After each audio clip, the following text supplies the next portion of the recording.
Teotihuacan, meaning the city of the gods, is a sprawling ancient city in Mexico that's best known for its pyramidal temples and astronomical alignments.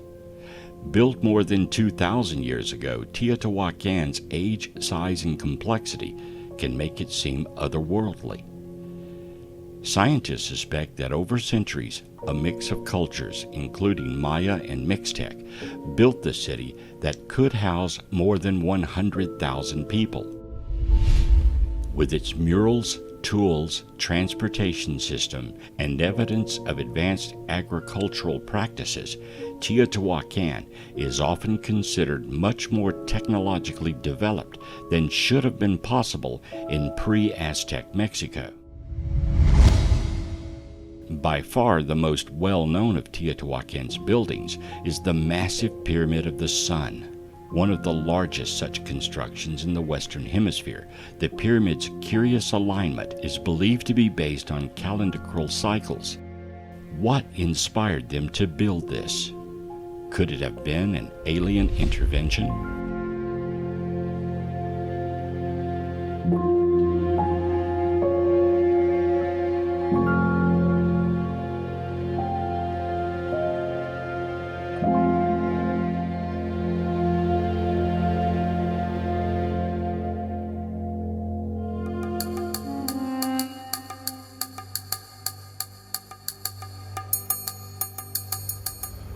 One such artifact that has gained mainstream attention is the Antikytherian device. It is now known it is a clock, an astronomical computer. It was found in a shipwreck off Greece, so its exact age is unknown, but we know it is very old. The device is very complicated and has cogs that turn precisely to track the sun and planets, including planets that were not known to exist in antiquity. Yet someone made this, crafted it together, and designed it to be very accurate. Modern reproduction models of this device are very precise. Who made this? How old is it? Where was it used and by whom? It's one of the many questions historians tackle as they study it. So far, archaeologists and science is baffled.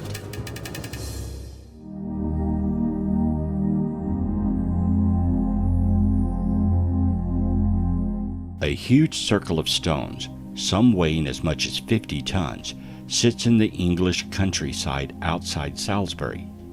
Known as Stonehenge, the Neolithic monument inspired Swiss author Erich von Däniken to suggest it was a model of the solar system that also functioned as an alien landing pad. After all, how else could these massive stones have ended up hundreds of miles from their home quarry? No one knows what exactly the meaning of Stonehenge is, but as with all the other sites in this collection, the explanation could be aliens. Instead, scientists have demonstrated it's actually possible to build such a thing using technologies that would have been around 5,000 years ago when the earliest structures at the site were built. But would they know to do it?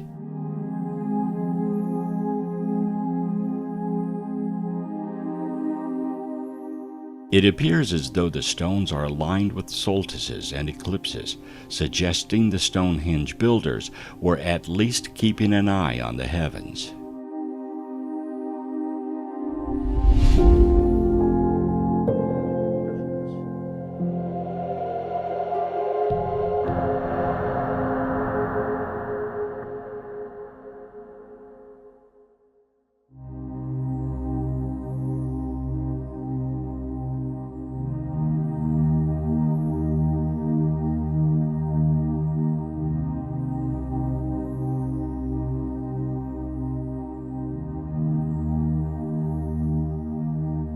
The popularity of the ancient alien architect theory has grown to great prevalence.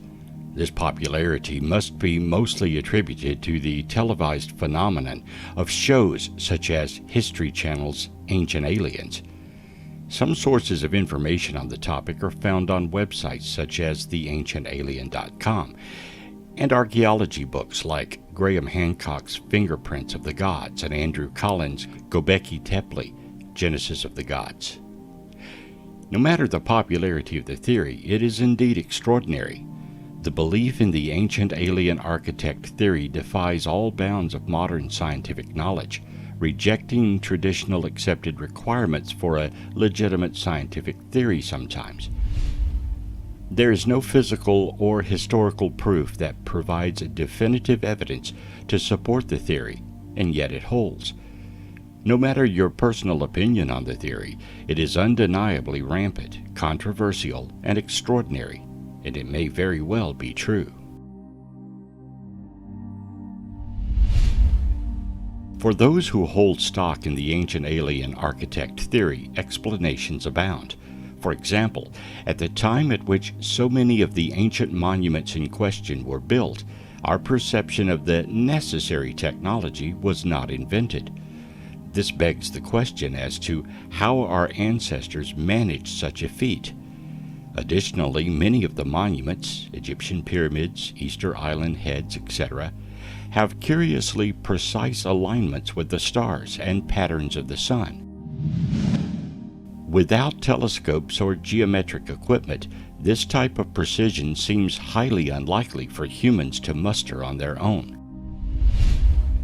Interpretations of cave etchings and hieroglyphics seem to reveal images of helicopter-type vehicles and structures reminiscent of a flying saucer. Had our ancestors not been visited by ancient alien architects, how and why would these images appear? Lastly, there is undeniable similarity between structures that were built hundreds and thousands of years and miles apart. Without ever having seen these other locations, how did our ancestors duplicate them? To those who accept the ancient alien architect theory, it seems that the only logical explanation to these mysteries was the visitation of higher intelligence race of aliens. On the other hand, there are many who reject the idea of the ancient alien architect theory. From a technological standpoint, it is true that scientists are still working on figuring out how exactly our ancestors managed such large architectural feats. However, modern discoveries and research has uncovered explanations and theories based in legitimate scientific process. For example, a recent study based out of Egypt led to the discovery that water can be utilized to make the transportation of heavy blocks easier. This sheds light of the question as to how our ancestors managed to move such heavy objects without modern-day technology. Circumpolar stars such as Polaris and lines of rope could have been utilized as a method of aligning the buildings so precisely with star patterns. While scientists and archaeologists acknowledge that these actions would have been difficult, they would not have been impossible. Documents and building plans have been found in places such as Egypt as well, describing the large workforces utilized in these projects. For those who reject the theory, they see no actual evidence of its claims. They seek proof in traditional and logical scientific process. Those who believe the ancient alien architect theory are not alone. Believers come from every walk of life, every age, and every socio-economic status. There is a social fascination with the topic, and it is widely popular across many platforms. Social media, television shows, blogs, and even support groups devoted to the theory allow believers to hold strong. The prevalence of the show Ancient Aliens undoubtedly attracts many to this theory. Movies like The Day After Tomorrow and Independence Day, while not focused primarily on ancient architects, promote fascination with alien conceptualization. All of these platforms make it hard to ignore the topic and allow believers more and more outlets to solidify their convictions.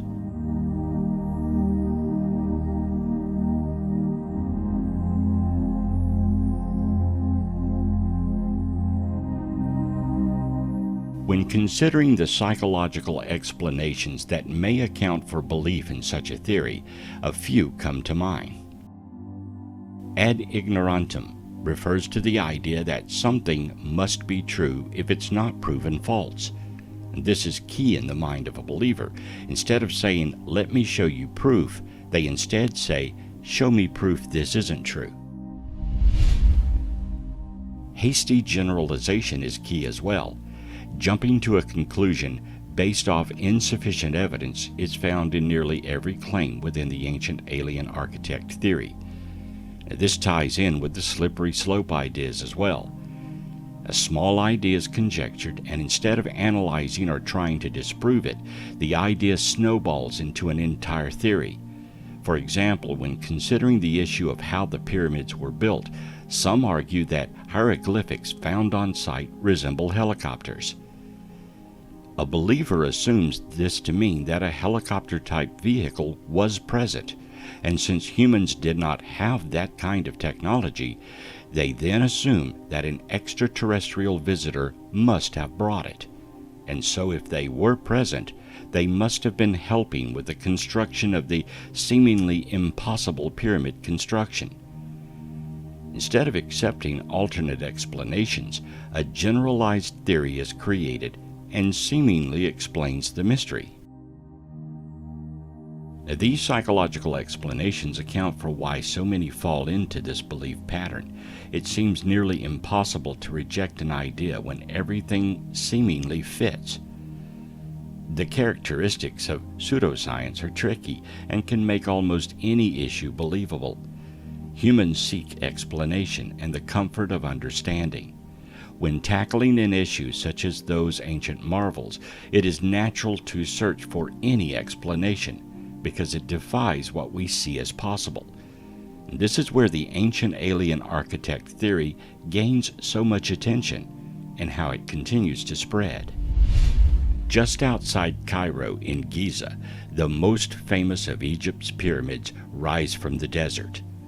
Built more than 4,500 years ago, the pyramids of Giza are monumental tombs where ancient queens and pharaohs were buried.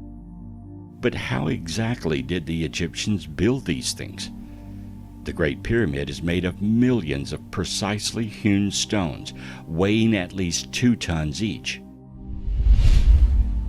Even with today's cranes and other construction equipment, building a pyramid as big as that of the pharaohs would be a formidable challenge. And then there's the astronomical configuration of the pyramids, which is said to align with the stars in Orion's belt. As well, ancient theorists often point to the fact that these 3 pyramids are in a way in better shape than others built centuries later. So, are Egypt's pyramids artifacts of aliens?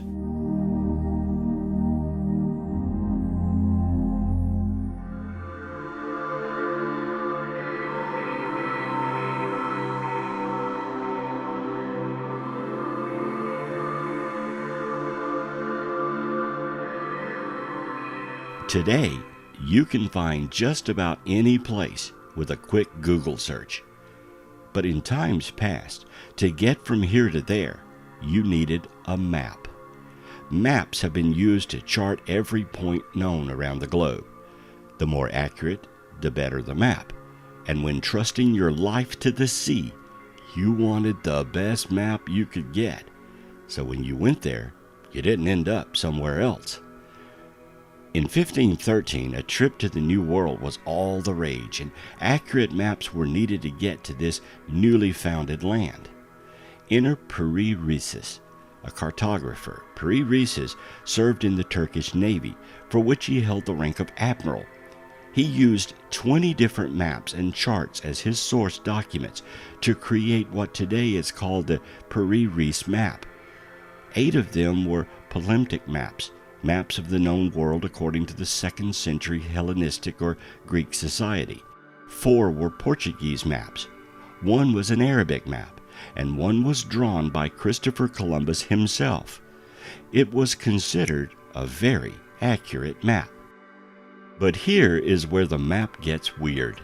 Along with depicting Africa, South America, and various islands accurately, it appears to show Antarctica with no ice caps. Antarctica as it would have looked over 6,000 years ago. Antarctica has been covered with ice for over 6,000 years, and no one has sailed around the planet before it froze over. So how could a map, referenced from older maps, have depicted the continent so accurately? Modern satellite mapping, which can peer through the ice, confirms the map is accurate. It correctly shows the outline of Antarctica as it is under the ice. Paris had referenced a map that displayed Antarctica correctly. So where did that map come from? Who would have known in 1513 that Antarctica is a continent and not just a huge landscape of ice? Who could have mapped it over 6,000 years ago when no one could see it and tell it was a continent? No one knows. It's a huge mystery. And now you have a new map to ponder over.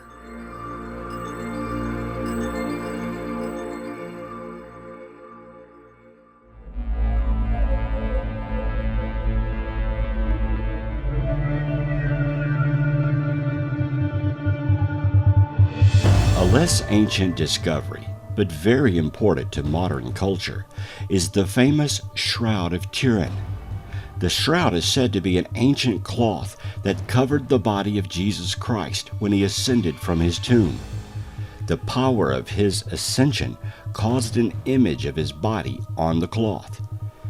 Determining if the shroud is authentic means following its timeline from the tomb to Italy, where it is now. The history of the shroud from the 15th century is well recorded. It's the time backward from then to the death of Jesus that is in question. It is said the shroud was taken to Turkey to heal a king, then made its way to Italy. Connecting these dots of where it was is part of history. The other part is how an image came to be on the shroud. Tests have shown it is not a painting or contains pigments of an impression. Pollens from the cloth seem to tell its origin is indeed from the correct area Jesus was buried. There are several reddish stains on the shroud suggesting blood, but it is uncertain whether these stains were produced at the same time as the image or afterwards. The image on the shroud appears like the negative of a photograph, though photography did not exist in the time of Jesus. The image clearly and accurately depicts the wounds on Christ and blood that flowed from them. Some believe the shroud is a simple forgery, while others point to the blood and other accurate points within the image and the cloth itself dating to the proper age. In 1976, Pete Schumacher, John Jackson, and Eric Jumpner analyzed a photograph of the shroud image using a VP8 image analyzer, which was developed for NASA to create brightness maps of the moon. A brightness map interprets differences of brightness within an image as differences of elevation. They found that, unlike any photograph they had analyzed, the shroud image has the property of decoding into a three-dimensional image, when the darker parts of the image are interpreted to be those features of the man that they were closest to on the shroud, and the lighter areas of the image of those features that were farthest. The researchers could not replicate the effect when they attempted to transfer similar images using techniques of block print, engravings, a hot statue, and bas relief. The Shroud of Turin is either an accurate image of Christ on cloth, or it is the cleverest forgery ever constructed by an early man. In May of 2018, Turin's International Center of Sidenology held its annual meeting in Chambéry, France. The primary topic of discussion was a new reevaluation of its carbon dating.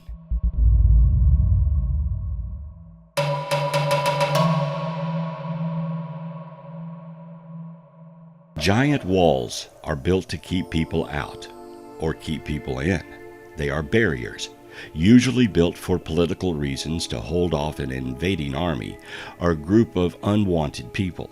In some cases, they may be used to house people or protect animals. In any case, a wall is something of a huge discovery in archaeology. If you ever find yourself driving through Rockwall, Texas, you may ask yourself why this suburb of Dallas is called Rockwall. Well, there is an ancient wall there. You can't see it because it's buried, but it's there. For over 160 years, scientists have claimed the wall is nothing more than a natural formation.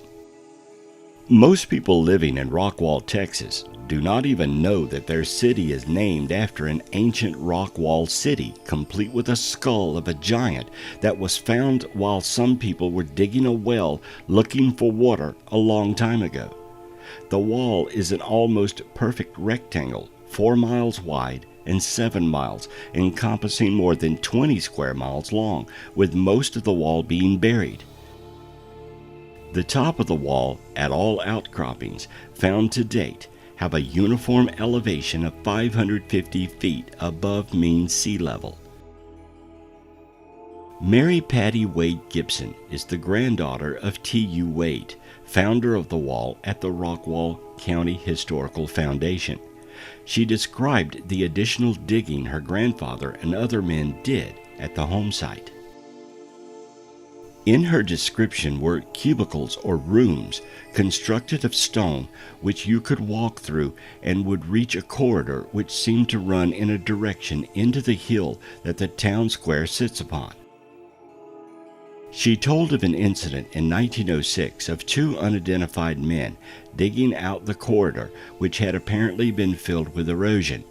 Their intent was to reach a room or cavity under the town which might be full of gold, apparently derived from a story from Indian legend. The ceiling of the corridor had steep slopes, describing a Gothic-type arched ceiling, much like the Mayans built, and the further into the corridor the 2 men excavated, the steeper the slope of the ceiling became. Consequently, the men, fearful of a structural failure, abandoned their search for gold. Mary Patty Gibson also says that during her grandfather's exploration of the wall, he discovered on the outside the wall went straight down. On the inside, she described the wall going down to about 40 feet, curves inward, and becomes much thicker. Additional information provided by the daughter of the late Mr. Deweese, an early settler of Rockwall, who described a doorway with a diagonal-shaped stone in the wall at the Wade residence on Highway 66. This portion of the wall was open to visitors from 1936 until the late 1940s, and was consequently backfilled because of dangerous structural conditions. In 1949, a Mr. Sanders of Fort Worth, Texas, did an excavation of the wall. From this excavation, 4 large stones were brought up, with the largest weighing approximately 2 tons. On these stones were found inscriptions with what appear to be pictographs. The Dallas Morning News on the 5th of November 1967 reported that back in the 1920s, T.H. Meredith said a well was dug on his farm just east of the town of Rockwall, and Mr. Meredith declared that though digging went alongside a masonry wall which seemed to have an arch over a doorway or window. Metal rings were found at the site, which was composed of tin, titanium, and iron, embedded in the rock. You can see it in this photo just above the pickaxe. Of course, all this material and the skull have been lost, and much of the wall today cannot be seen. It's also unlikely any modern excavations will happen because the town has grown and is now an urban section next to Dallas. But if you drive through Rockwall, Texas, you can think about what mysteries may lie just a few feet below your car.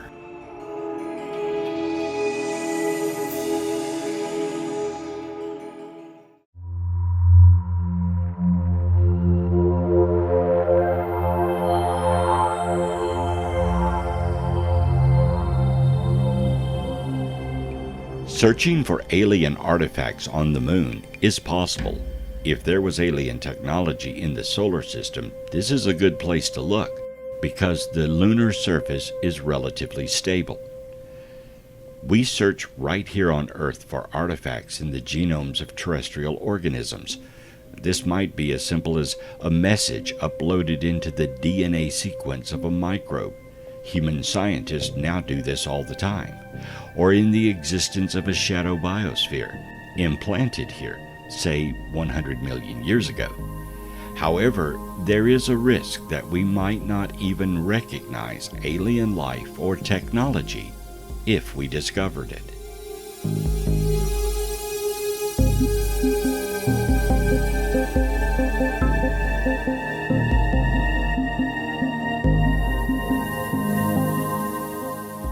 From ancient artifacts to monuments and structures on our planet, as well as others, seem to suggest we are not alone, and mankind has been visited and influenced by extraterrestrials. Perhaps one day we will be able to travel back in time and see where such structures and artifacts came from. But still then, we can only massage the science and try to understand the technologies that once existed, or determine if they were inspired by someone else. We live in a wondrous world with mysteries and questions all over the globe. But when it comes down to it, the only real question is, what do you believe? Did aliens inspire or even create some of the curious structures and artifacts we're continuously finding? Or is it man himself, more intellectual than we have ever considered? The answer to our questions may not be in the stars, but rather right here on our own planet Earth.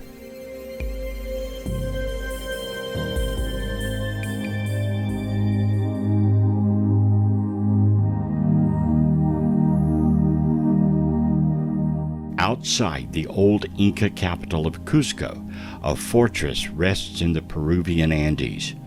Built from enormous stones that have been chiseled and stacked together like a jigsaw puzzle. Some say it could be the work of an ancient civilization that had a little help from interstellar friends.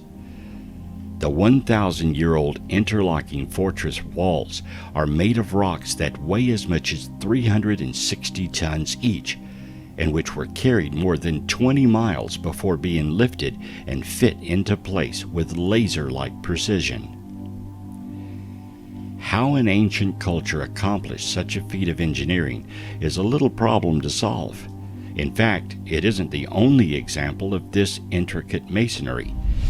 Similar walls exist throughout the Incan Empire, including one in Cusco where a 12-angled stone has been carefully wedged into place. Did aliens help with or inspire the creation of these monumental structures? It's unlikely the Inca had this technology.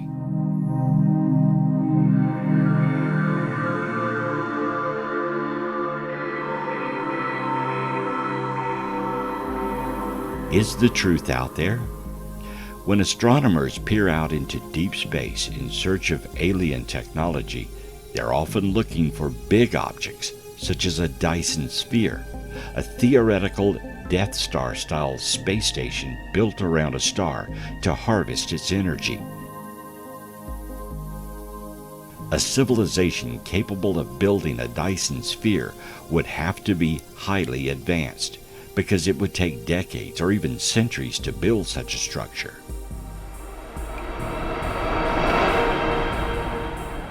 Jason T. Wright, Associate Professor of Astronomy and Astrophysics at Penn State University, became world famous after speculating that the mysterious behavior of a distant sun called Tabby's star was caused by a megastructure moving in front of it, although this hypothesis has been dismissed.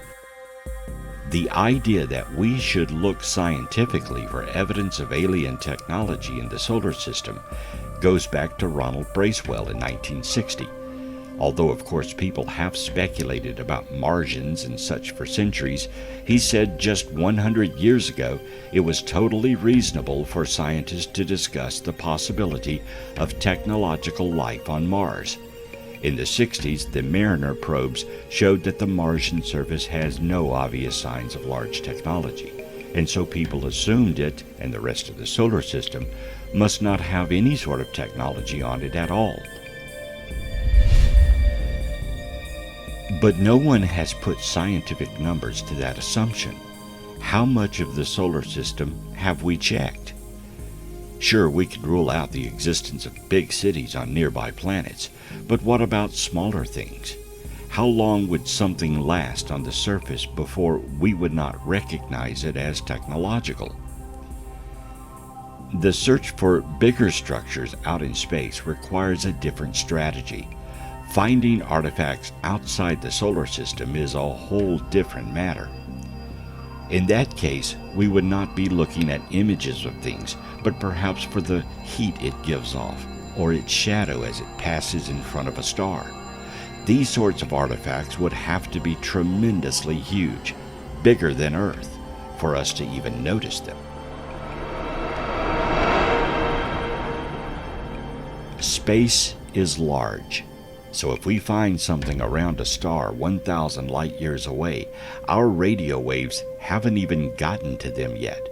Even if we do ever set up communication, it will be thousands of years between messages, so contact will be pretty limited and slow.